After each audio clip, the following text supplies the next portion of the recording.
Sephora.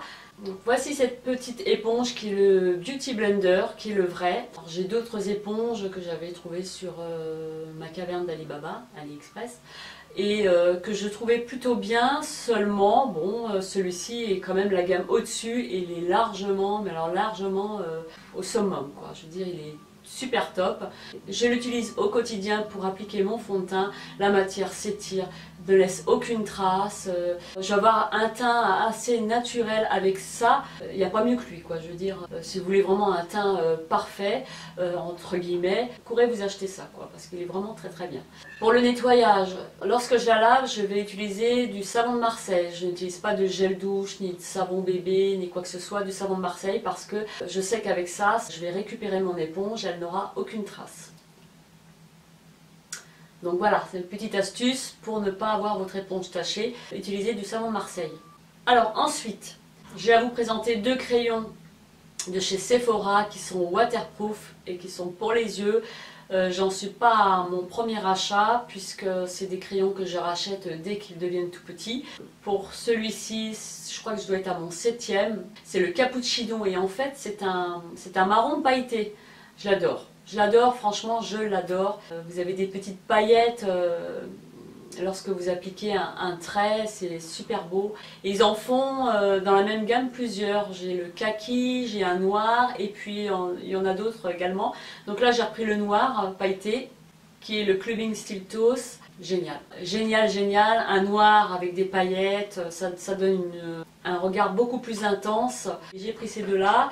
Et puis je me suis pris aussi un crayon à sourcils de chez Sephora, un mine rétractable puisque j'en recherchais un. Et celui-ci, c'est pour les blondes. Donc c'est un crayon waterproof et c'est la référence 01 Honey Blonde, donc pour les blondes. Avec une petite brosse comme ça à sourcils. Je ne l'ai pas testé mais on verra bien. On voit à peine la brosse. De loin on dirait un pinceau. Et de l'autre côté vous avez donc, c'est une petite mine. Je l'ai utilisée, je trouve plutôt pas mal aussi. Mais c'est vrai que j'aurais préféré quand même avoir une mine un peu plus épaisse. Mais après je pense que pour la précision ça peut être plutôt pas mal. Ensuite je me suis acheté une poudre pour le lisage. Un fond de teint poudre. On va dire que je porte aujourd'hui, il est comme ça. Alors, quand je dis comme ça, je dis comme ça. Et ça vient de chez Bare Minerals, la Blemish Remedy, donc qui se présente comme ceci. Et moi j'ai pris la Clearly Medium en 04. Je peux vous dire qu'avec cette poudre-là, j'ai un teint uniforme, un teint naturel. Et lorsqu'on l'ouvre, vous n'avez pas le tamis qu'on retrouve généralement, c'est carrément un genre de petite cuvette où on plonge le petit kabuki dedans et puis ça vous permet de faire votre teint. Alors il existe le pinceau qui va avec. Moi je ne l'ai pas pris parce que j'ai assez de pinceaux comme ça et j'ai testé avec un pinceau à moi et je trouve que l'effet est pareil. Mais ceci dit, paraît-il que avec le pinceau kabuki qui est fourni avec, c'est vraiment génial. Bon, peut-être que je testerai, je sais pas. Dans les poudres que je possède, j'ai celle de chez Chanel qui est universelle et je l'ai en teinte claire, que je trouvais vraiment très bien parce que c'est une poudre fine, elle ne donnera pas cet effet trop maquillé ou plâtre.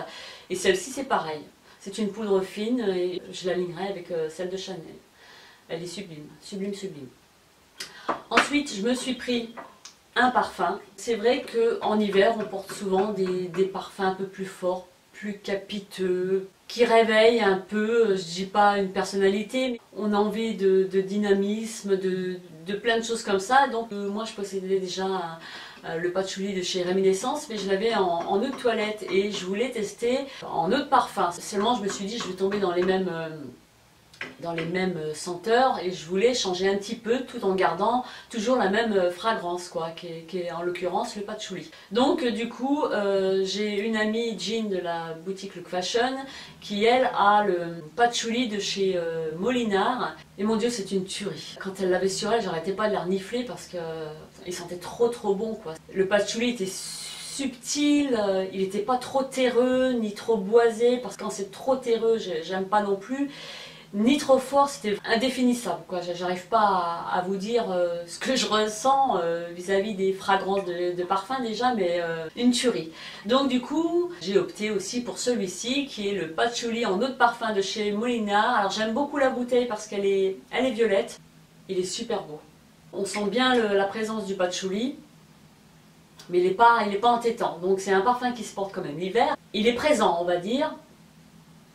Oh mais j'adore. Parfum oriental, épicé, mais pas trop terreux. Donc moi j'ai opté pour celui-ci que l'on trouve sur Sephora aussi.